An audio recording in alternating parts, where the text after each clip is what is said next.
பிரியமானவர்களே, ஆண்டவராகிய இயேசு கிறிஸ்துவின் நாமத்தினாலே உங்கள் யாவரையும் அன்போடு கூட நான் வாழ்த்துகிறேன்.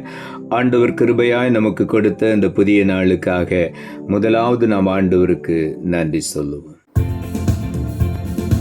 எனக்கு குறித்ததை நிறைவேற்றி முடிப்பவர் நீரே, ஐயா நீரே. எனக்காக யாவையும் செய்து முடிப்பவர் நீரே, ஐயா நீரே. எனக்கு குறித்ததை நிறைவேற்றி முடிப்பவர் நீரே, ஐயா நீரே. எனக்காக யாவையும் செய்து முடிப்பவர் நீரே, ஐயா நீரே. அப்பா உமக்கு ஸ்தோத்திரம், அன்பே உமக்கு ஸ்தோத்திரம்.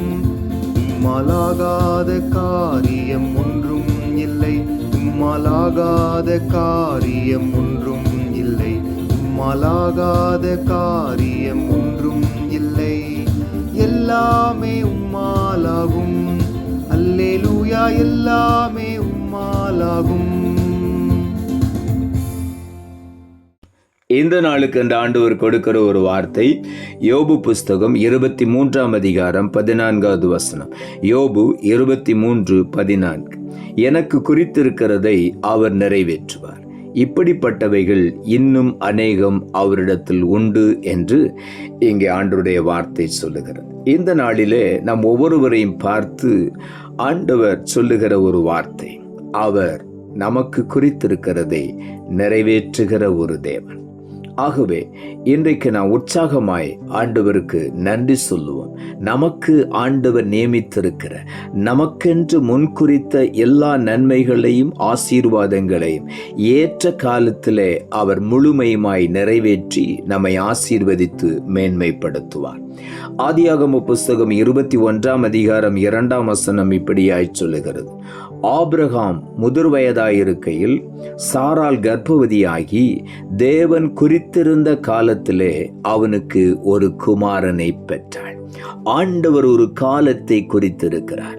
ஆபிரகாமுக்கு ஆண்டவர் வாக்கு கொடுத்து 25 ஆண்டுகள் காத்திருந்தான். ஆண்டவர் சொன்னதை அவனுடைய வாழ்க்கையில நிறைவேற்றினார். குறித்த காலத்திலே, ஆண்டவர் குறித்திருந்த காலத்திலே அவனுக்கு குமாரனை கொடுத்தார்.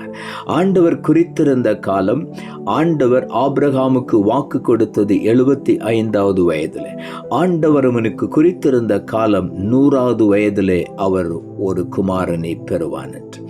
ஆகவே ஆண்டவர் குறித்த காலத்திலே சகலத்தை நேர்த்தியாய் செய்கிற தேவன். அதற்கு முந்தியும் செய்ய மாட்டார், அவர் பிந்தியும் செய்ய மாட்டார், குறித்த நேரத்திலே செய்வார். சங்கீதங்களின் புஸ்தகம் 102 சங்கீதம் 13 வசனம் இப்படியாய் சொல்லுகிறது. தேவரீர் எழுந்தருளி சீயோனுக்கு இறங்குவீர், அதற்கு தயை செய்யும் காலமும் அதற்காக குறித்த நேரமும் வந்தது என்று இங்கே தாவீது எழுதுகிறார். தேவரீர் எழுந்தருளி சீயோனுக்கு இறங்குவீர். தேவன் சீயோனுக்கு இறங்கும்படி ஒரு குறித்த காலத்தை வைத்திருக்கிறார். தயை செய்யும் காலம் என்று எழுதப்பட்டிருக்கிறது, குறித்த நேரம் என்று எழுதப்பட்டிருக்கிறது. ஆண்டவர் தயை செய்யும் காலமும் குறித்த நேரமும் வந்துவிட்டால் நிச்சயமாகவே ஆண்டவர் இறங்கி அற்புதங்களை செய்கிற தேவன். தேவன் எழுந்தருளுவார், சீயோனுக்கு இறங்குவார் குறித்த காலத்திலே. நம்முடைய வாழ்க்கையிலும் கூட குறித்த காலத்திலே அவர் நமக்காக எழுந்தருளுவார். அவர் இறங்கி அதிசயங்களை காணச் செய்வார். தயை செய்யும் காலம், குறித்த நேரம் வந்த பொழுது ஆண்டவர் நம்மை அதிசயப்பட்டு பூரிக்கும்படியாக ஆண்டவர் அற்புதங்களை நம்முடைய வாழ்க்கையில செய்வார். ஒருவேளை அநேக ஆண்டுகள் நீங்கள் காத்திருக்கலாம், அநேக நாட்கள் காத்திருக்கலாம். ஆனால் ஆண்டவர் குறித்த காலம் வரும் பொழுது, தயை செய்யும் காலம் வரும் பொழுது, குறித்த நேரம் வரும் பொழுது அதை ஆண்டவர் நிச்சயமாக நிறைவேற்றுவார். ஆபகுக் புஸ்தகம் 2 அதிகாரம் 3 வசனம் இப்படியாய் சொல்லுகிறது. குறித்த காலத்துக்கு தரிசனம் இன்னும் வைக்கப்பட்டிருக்கிறது, முடிவிலே அது விளங்கும், அது பொய் சொல்லாது. அது தாமதித்தாலும் அதற்கு காத்திரு, அது நிச்சயமாய் வரும், அது தாமதிப்பது இல்லை.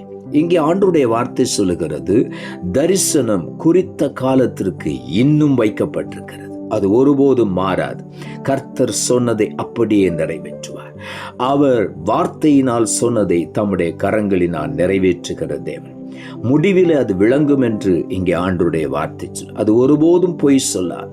தேவன் அருளிய வாக்குத்தத்தங்கள் வார்த்தைகள் ஒரு நாளும் பொய் சொல்லாது. அது தாமதித்தாலும் அதற்கு காத்திரு என்று இன்றைக்கு ஆண்டவர் சொல்லுகிறார். நாம் காத்திருக்கும் பொழுது நிச்சயமாய் அது வரும். அது தாமதிக்காது. ஆகவே குறித்த காலத்திலே ஆண்டவர் நமக்கு வைத்திருக்கிற ஒவ்வொரு காரியங்களையும் நிறைவேற்றி நம்மை மேன்மையாய் உயர்த்தி அழகு பார்ப்பார். ரோமர் புஸ்தகம் 8ஆம் அதிகாரம் 30ஆம் வசனம் இப்படியாய் சொல்லுகிறது. எவர்களை முன்குறித்தாரோ அவர்களை அழைத்தும் இருக்கிறார். எவர்களை அழைத்தாரோ அவர்களை நீதிமான்களாக்கியும் இருக்கிறார்.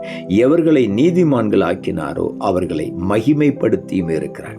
எல்லாம் குறித்த காலத்திலே ஆண்டவர் செய்து நிறைவேற்றுகிற தேவன். அவர் முன்குறித்தவர்களை அழைத்திருக்கிறார். அவர் அழைத்தவர்களை நீதிமான்களாக்கி இருக்கிறார். எல்லாம் குறித்த காலத்திலே ஆண்டவர் நீதிமான்களாய் மாற்றுகிறார்.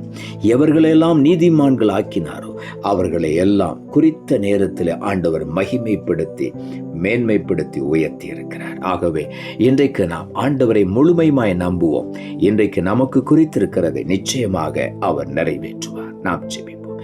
அன்புள்ள ஆண்டவரை, கிருபையாய் கொடுத்த இந்த புதிய நாளுக்காய் மறுபடியும் எமக்கு நன்றி செலுத்துகிறோம். ஆண்டவர் கொடுத்த ஜீவனுள்ள வார்த்தைக்காக நன்றி. எனக்கு குறித்திருக்கிறதை அவர் நிறைவேற்றுவார். இப்படிப்பட்டவைகள் இன்னும் அநேகம் அவரிடத்தில் உண்டு. ஆண்டவர் ஒவ்வொருவருக்கும் குறித்திருக்கிறதை ஆண்டவர் நிச்சயமாக நிறைவேற்றுவீர் என்று இந்த காலை வேளையில் எங்களோடு நீ சொல்லி இருக்கிறீர். உமக்கு நன்றி அப்பா. ஒவ்வொருவரும் எதிர்பார்த்திருக்கிற முடிவுகளை இன்றைக்கு அவர்கள் பெற்றுக்கொள்ள, குறித்த நேரத்தில் அதை பெற்றுக்கொள்ள தேவன் உதவி செய்வீராக. நீர் குறித்த காலம் வந்துவிட்டது.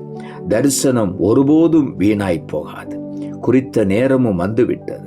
தயவு செய்யும் காலம், குறித்த நேரம் வந்துவிட்டது. அவர் இறங்கி எழுந்தருளி இறங்கி அதிசயங்களை காணப்படுவார். இன்றைக்கு நீர் அதை செய்கிறபடியினால் உமக்கு நன்றி. உம்முடைய கரத்தில் ஒப்புக் கொடுக்கிறோம். இயேசுவின் நாமத்தில் ஜெபிக்கிறோம் நல்ல பிதாவே. ஆமென்.